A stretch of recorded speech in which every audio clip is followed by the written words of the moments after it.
Hey everybody, and welcome back to Joygasm, a video game and movie podcast. I'm Russ, he is Steve, and we hope you don't get bit in episode 304 today, January, I believe it's actually the 24th, 2023. We're going to be getting right into our topic of the day, which is The Last of Us HBO Max series impression. So there's no need whatsoever to fast forward as we get started now. Oh, and by the by, we are going to be going into spoiler territory with this, so you are warned. Steve, the first question I have for you actually is, did you play the game? No. You didn't. My limited experience with the game, Russ, is on your Very couch. Limited experience. I came over, sat my booty down, Farted. a few times, picked my ear, Yes. and then watched you play however much you played. And then I came over again, watched more, Farted some more. as always, and that's about it. Uh-huh. So my experience with the game is extremely limited, maybe to just these 2 episodes, but probably not even that much. Yes. I didn't know if you had actually played The Last of Us Remastered or not. No. Okay. Well, Steve, that's interesting then. So what'd you think of the show thus far? By the way, we are talking about, at this point in time, the first 2 episodes, which have been released. Yeah. So from what I remember What you remember? of the game, it seems to stack up. Now, my memory could be off, but like, for example, in the beginning of the game, you know, when all this shenanigans start to happen, one thing I remember was Joel in the car with like his brother or something. I mean, maybe it was somebody else in the game, but I thought it was his brother. Joel's daughter in the back, and we're kind of in there, like, you know, in the camera view, looking around at stuff. I remember the house being on fire. I remember going like, is this game going to start? Or is this something we're just going to watch forever?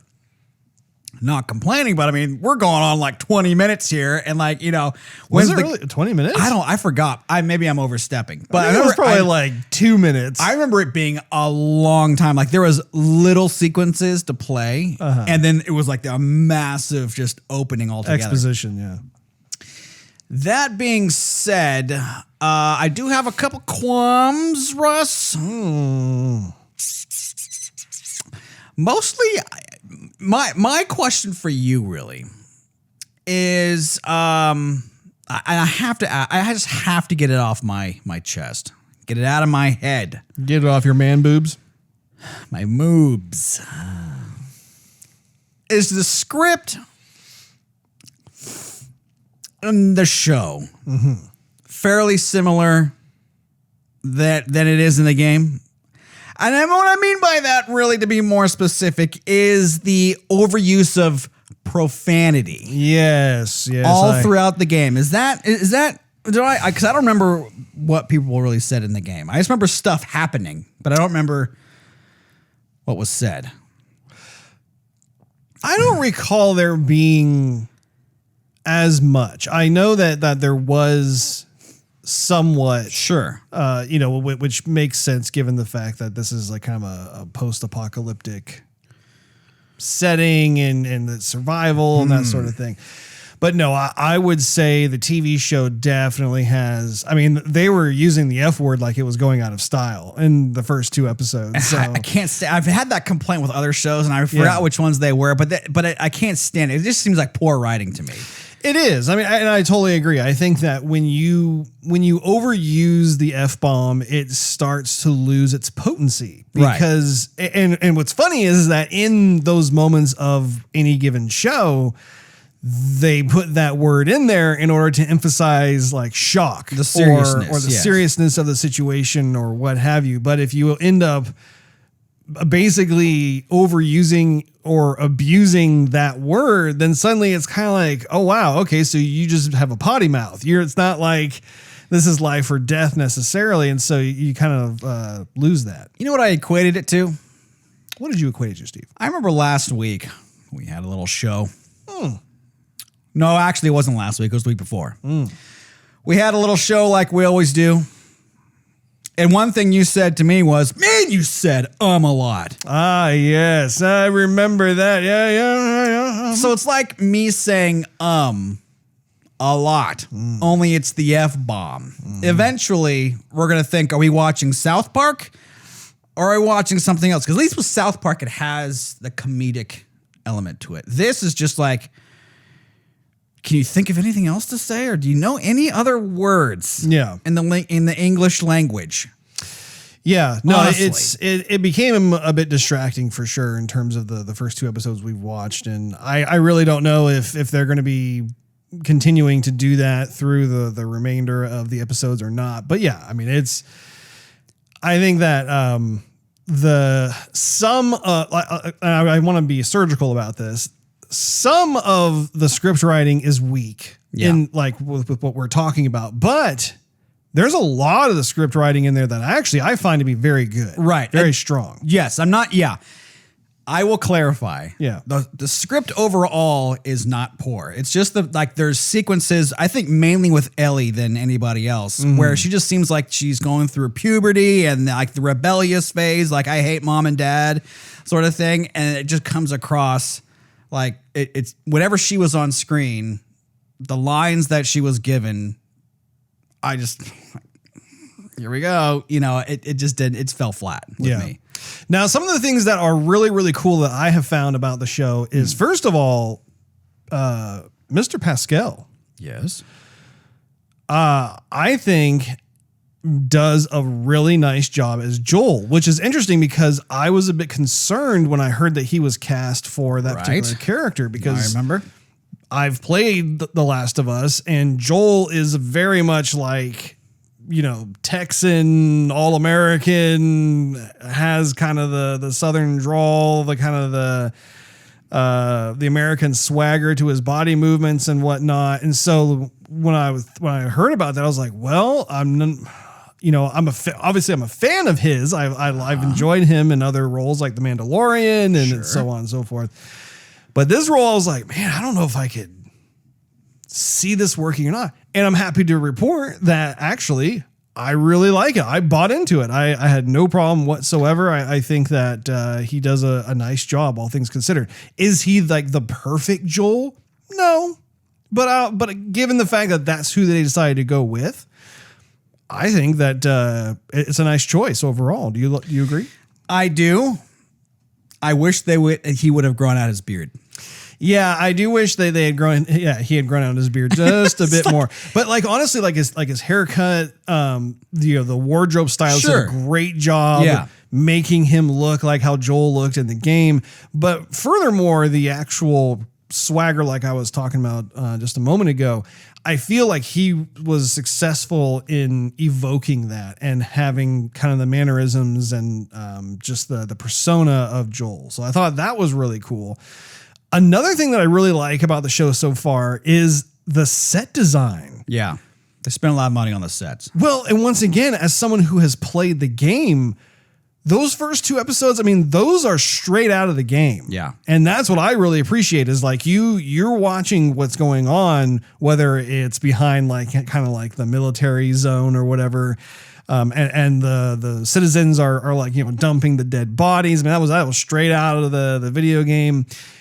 Even like when they're on this trek and you see them going across like a freeway overpass and even some of the buildings that you see and come across not only are like geographically correct from the video game, but even like the way that they're designed, like down to like even the tile work and stuff, like when they walk in, like there's that one building in episode 2 that is flooded. Right. Totally is like legit to the game itself, I remember that level precisely, and I remember how Ellie said she couldn't swim, and so then like part of the puzzle is like Joel's trying to like move ahead and figure out like how to get her across, and like so I really love how there is a lot of attention to detail that I honestly wasn't expecting out of this I was gonna say out of this game, out of this show. Yeah. And that's saying something because, like, for instance, like the Halo TV show, I don't feel was as true to the game as what I'm seeing in this show so far. Like, and I think a big reason for that is that Neil Druckmann, who was, he's basically like the head honcho for The Last of Us over at Naughty Dog. Not so. He's the co-creator of the show. Yeah. And I think that goes a long way. And actually, I will also say, too, that I think it's both good and bad. Because on the one hand, it's good to have him because he's combing through every type of detail, like with the set design, with how the actors look, how they behave, down to like just the minute details. And that's fantastic because we, the fans, really just eat that stuff up. However, he's not a movie maker. He's not a filmmaker. He's not someone who is very experienced in doing TV series, right? He's first and foremost a game developer, and that's where he shines. And so I am guessing that what we were just talking about with regards to like the overuse of the F word, for example, I think may be a direct influence of him being the co-creator of the show because, when I think about like various E3 shows in the past, right? Like we've complained about how certain press conferences do the same thing, right? Like they think they're being edgy, they think they're being cool or whatever. Audience, yeah. And by the end of it, you're just like, my goodness, like that sounded so unprofessional and just, I don't know, it's petty. Like, I don't know. You don't have to go to that word all the time, but they just, for some reason within the video game community, they feel compelled to have to go there. Like just take it to that nth degree. Again, that's speculation on my part. I have no like details or articles to back that up. That's just a hunch. Let me ask you this about Joel. In the game, he's from Texas, Tejas. Knowing how Texans are, with their guns and like their kind of take charge-edness, to me it seemed like, and I could be wrong, to me it seemed like he really took a step back. And like the Tess, I think her name was really guiding him. He didn't have really much to say. He did have things to say, but he seemed like more of the guy being led versus being the leader. And to me, that seemed off. But again, I don't remember 100%. In the game, does he seem more like a leader or does he seem more like a follower? No, the show is accurately depicting Joel. Okay. Joel is definitely someone who has some baggage. He has kind of a survivalist attitude at this point. And Tess is someone who was in the game much more of I wouldn't call it a go-getter, but just someone who can see the potential in certain things. And Joel is really, he's shut off, right? Like he lost his daughter. Sure. He's living in this world that there just doesn't seem to be a whole lot of hope. And he's just trying to get by. So when he gets introduced to Ellie, I think that it takes, in the game, it takes him a while to warm up to the idea of actually being the protector, being a guardian, right? Like going forth and trying to make sure that she can make it to her destination. Because, up until a certain point, he's definitely more despondent and Gotcha. Maybe bitter is the wrong word, but it's in that direction. Were they running? I don't remember them running or smuggling a car battery. I thought they were smuggling weapons. Am I wrong again? Well, it's been several years since I've played the game. I remember that there is something that they were like initially doing, because like essentially the game was establishing this idea that certain types of supplies were hard to come by, right? And so you had different basically tribes of people that exist throughout the country. And so you're bartering, you're trying to like get certain things, certain items in order to like, I don't know, survive or get ahead or whatnot. And I can't remember if the battery specifically was what was in the game or not, but I do remember how, like, you know, when you first are playing the game, they're introducing you to the way of life behind these walls and the soldiers and like how it's kind of a dictatorship. Sure. And how like you go on these errands basically for your people, your group of folks. And then you're tasked with this Ellie situation. Yeah. I did like the little scenes, little nuances, mostly with Pedro Pascal, where you're making do with life as it is. Mm-hmm. And I'm specifically referring, you mentioned it earlier, where like they're throwing these corpses into a fire pit, right? Yep. Burning off all this stuff, burning off the bodies, burning off the fungus, burning off whatever. Destroying everything by fire. The all-consuming, yes. And there was a scene where he goes, I guess he has to punch out, with one of like a federal officer, federal worker. And he's exhausted. He's fed up with life as it is, but there is no really taking a break.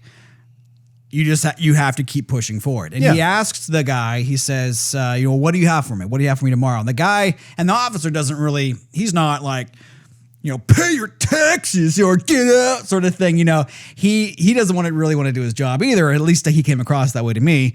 And he was saying, well, we got like steward duty or we got something else. And you're talking about the guy who was passing out basically the honeydews. Kind of, yeah, or just like work. Basically, is what it was. At first, I thought you were talking about the other soldier who Joel was basically like in cahoots with. Right? To a certain No, extent. yeah, that different guy. And then so the guy says, well, probably the steward duty because no one else wants to do it. And so Joel's like, okay, well, it pays better than like give it to me, sort of thing. Yeah. And he comes home and he's exhausted. Even the sequence when I guess it's Tess again. She gets caught or gets in trouble with the wrong faction of people, and they're like, we don't really want to beat you up, but like you did wrong by us, and she's going, do what you got to do to send me home, like I got errands to run, sort of thing. I don't know, little sequences like that I really appreciated with the show, and really seeing the expression on people's faces that I don't remember necessarily in the game, and maybe the technology wasn't there at the time to show all that expression, but I that was the difference that I saw with the show really versus the game. And all of that was true to the game. Yeah. You see Tess in that situation. I mean,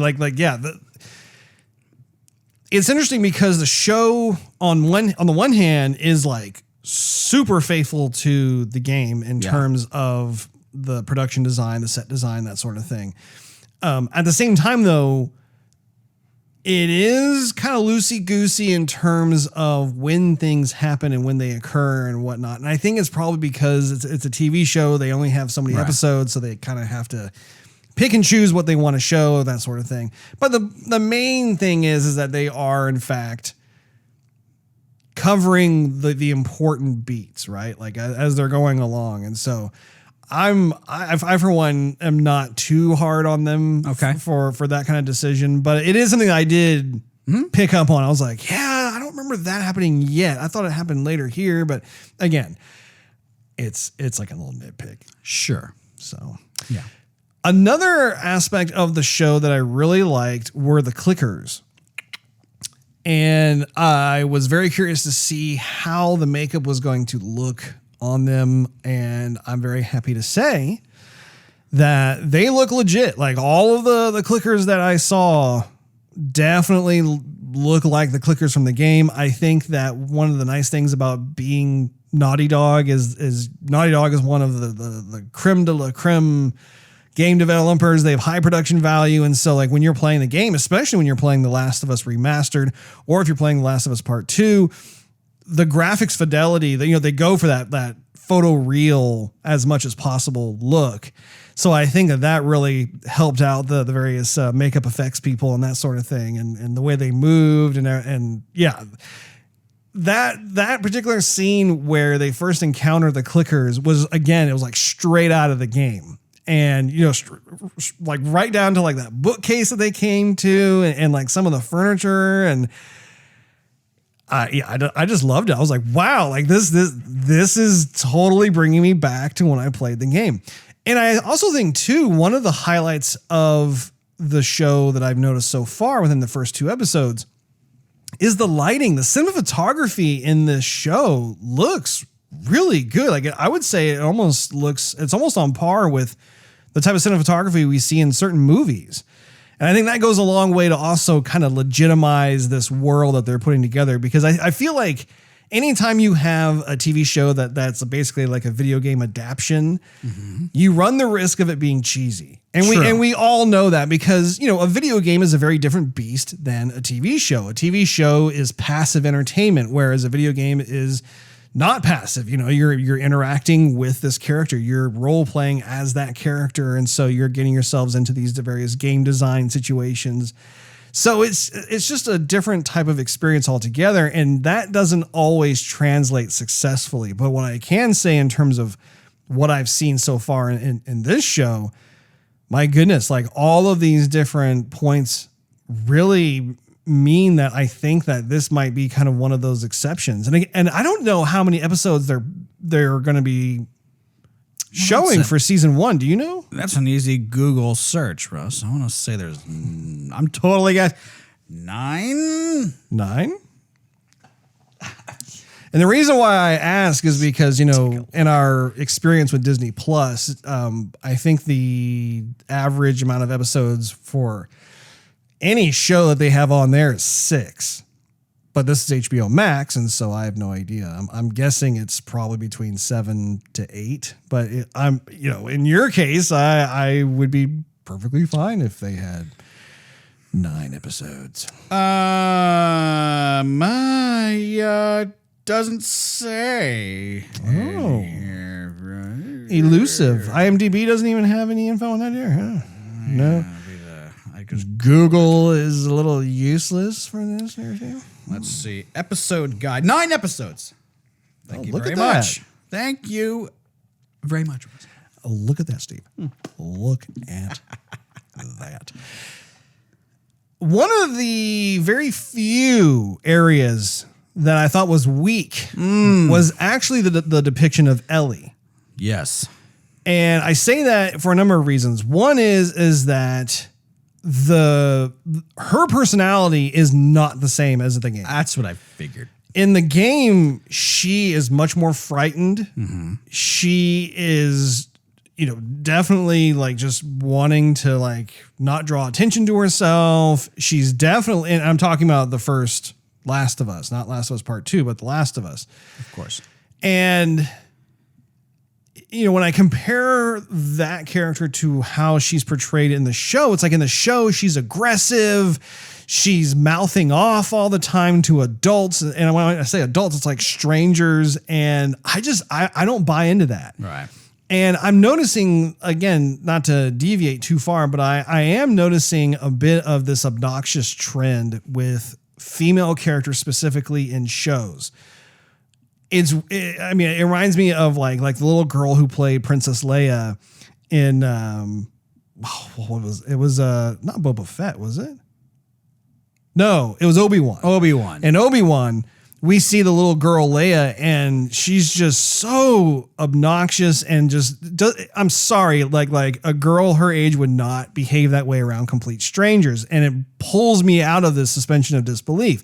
It's the same thing with this, where here she is, she's an orphan, and that means that she hasn't had any kind of parental rearing whatsoever that we know of.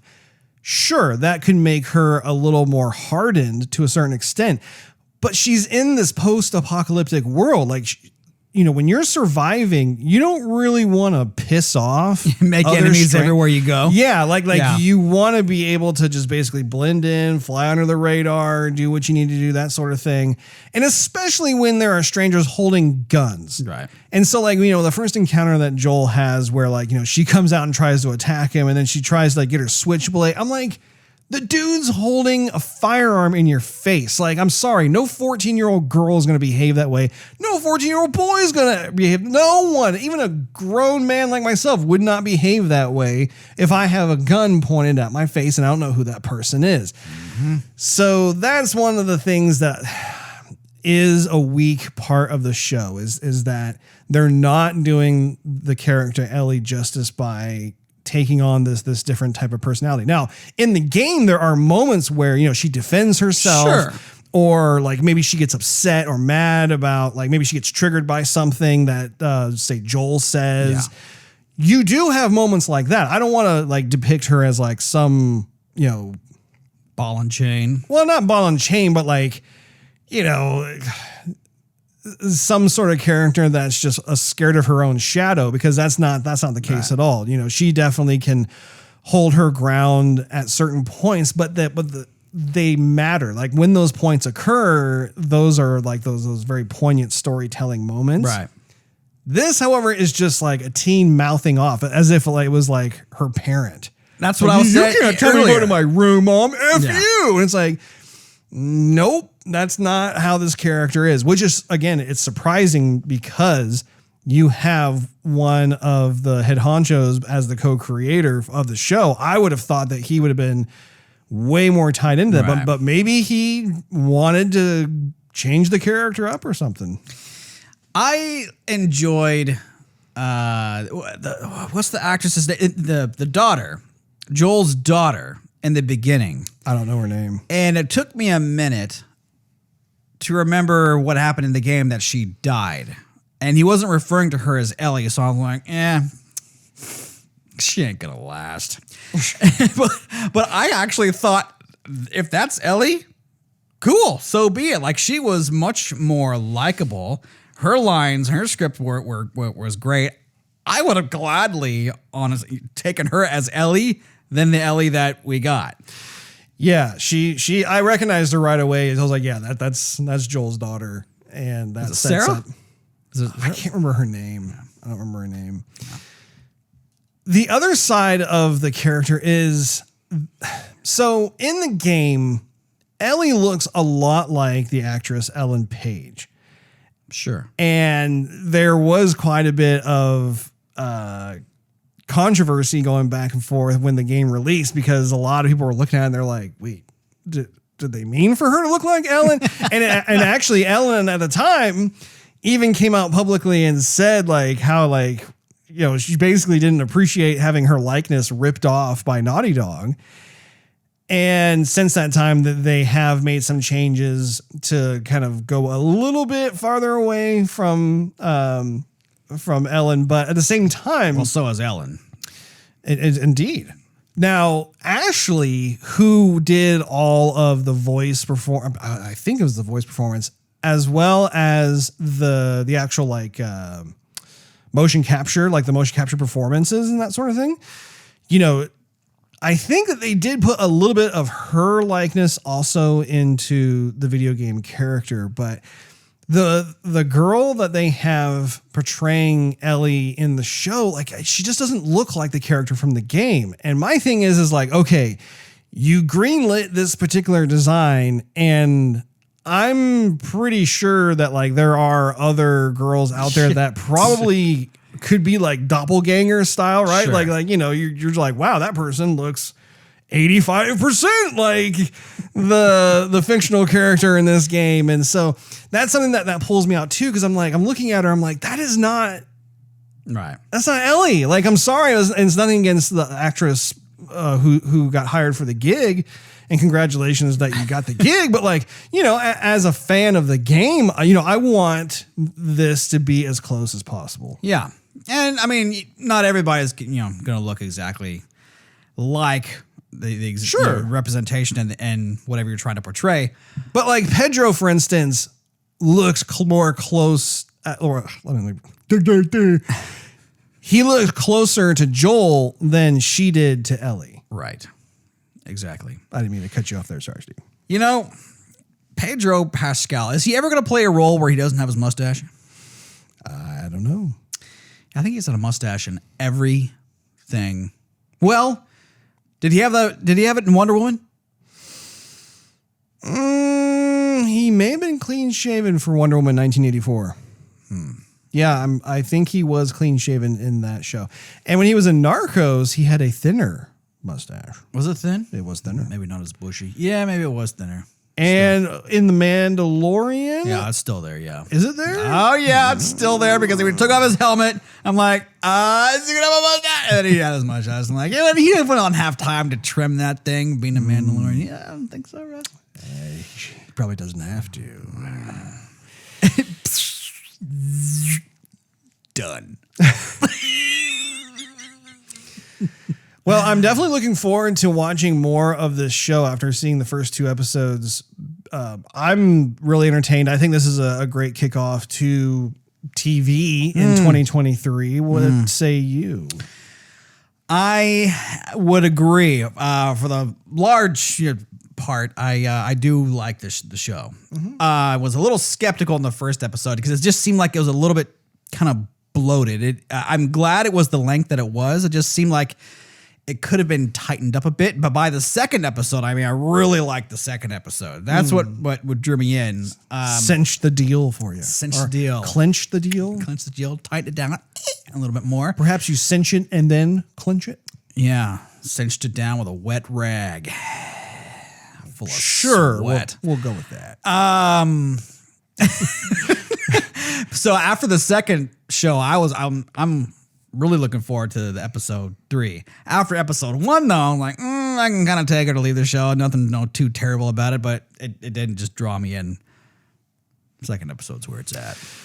I also read how apparently the game sales are up as a result of this show. No doubt. There are only 2 episodes that have been released, but apparently it is having a byproduct in a very positive way. And because of that, Russ, and because of the success of the show, it is inspiration for a possible Last of Us Part 3. Oh, well, I don't think the show has anything to do with that. Inspired. They're probably going to, it's already in development, Steve. It's already in development. Possible. Hey, you know more than I do, Russ. I'm confident it's already in development, Steve. But it's going to take them a while. Those games take a while. Indeed. Did you have any other thoughts about the show, Steve? No, Russ, I would say, the number I'm kind of thinking. I know you didn't ask me for a rating, and I am not rating the whole entire show, but I'm rating it thus far. I would say he's already ready to give you a rating after 2 episodes. No, I'm saying again, thus far. I would say preemptively, I would say a 7. I'm sorry. We do 1 out of 5, not 1 out of 10. I give it 7 stars. I would say, yeah. Man, he really likes that show. Okay, I would say I would give it a 3. 3 stars, 3 out of 5. 3 out of 5. Wow. I'm a bit surprised that you felt compelled to share that, considering the fact it was 3 out of 5, Steve. I thought you were going to say 5 out of 5 stars there, Steve. So far, Russ. Not like a rating is important or anything. I'm just saying, like, that's how I feel. I think it is interesting how you felt compelled to have to share that. You said ask me for final thoughts. There you go. Well, final thoughts about the impressions, not about what rating you're going to give it. Yeah, that was it. Jumping the shark a little bit there, Steve. Not at all. 7 more episodes to go. Yeah, I'm saying thus far, Russ. Yes, I think that this is going to be a fun romp through. It also makes me curious to know what other types of game properties could be turned into successful TV shows. It's interesting when I think about how I lost interest in the Halo TV show because they went so far off the reservation. I mean, it wasn't even Halo anymore. It was like someone's, I don't know, example of what not to do. Pretty much. Well, like it started out strong and then it just took a wild turn. I'm like, what are you people doing? This is not Halo. The first half of the show started off well. It's just unfortunate because I was very excited for that show. And I don't think, I don't know, the likelihood of us having a Halo TV show that stays true to its roots is not looking like it's promising. What is promising is that they are making such a huge effort to keep it respectful to the game. I mean, if you look at The Witcher, for example, that whole community is really turned against. That's a great, okay. Thanks. Yeah. So The Witcher is another success story with Henry Cavill, where like, you know, I enjoyed watching that show. Like I felt like it did a mostly good job of depicting the game. I wouldn't say it's 100%, but you know, I think you enjoyed it as well. But what's happened since is that they have yes, okay, the first season, I would say probably definitely half of the first season was good. Since then, they have been more and more departing from the books and whatnot, and the community. And Henry Cavill left. He left the show, and he was polite about the whole thing. But I don't think he left. I think he was. Yeah. No. He didn't leave on his own accord. I think that wasn't he left laid on off? his own accord. No. Really? He left on his own accord. He said it in the beginning that as long as they stay true to the source material, he's signed on for like 9 seasons or something, like many seasons. He wants to be this character. And he was noticing more and more that they're just kind of doing their own thing. They'll make the show that they want to make, and everybody else can just sit there and enjoy it. And so he just left. And that's why he quit. He quit. I thought he was laid off. No. I thought that he was given bad news, like in 2 different places, where like first he was let go of The Witcher because they wanted to have someone else be in that role, and then he gets the bad news about how they're not going to continue with him being Superman. But he left. He left. Oh wow. Yes. Interesting. Respect though.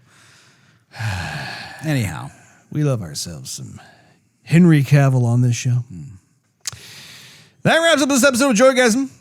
Thank you so much for hanging out with us. If you enjoyed this episode, we invite you to check out patreon.com/Joygasm, where you can enjoy exclusive perks and early access to the show. Not to mention, it continues financially helping us do the podcast. Also, you can click on that subscribe button as well as the notification bell. That way you will not miss a single solitary episode of Joygasm that drops once a week each week. And while you're at it, you could, if you are so inclined, do a search for @Joygasm TV, spelled JOYGASM TV, on your favorite social media platform of choice. We're on all of them. Last but not least, do a search for Joygasm TV on Twitch to see us stream our gaming adventures live every Wednesday night at 9:30 p.m. Central Time. We thank you for hanging out with us, and we'll see you next week.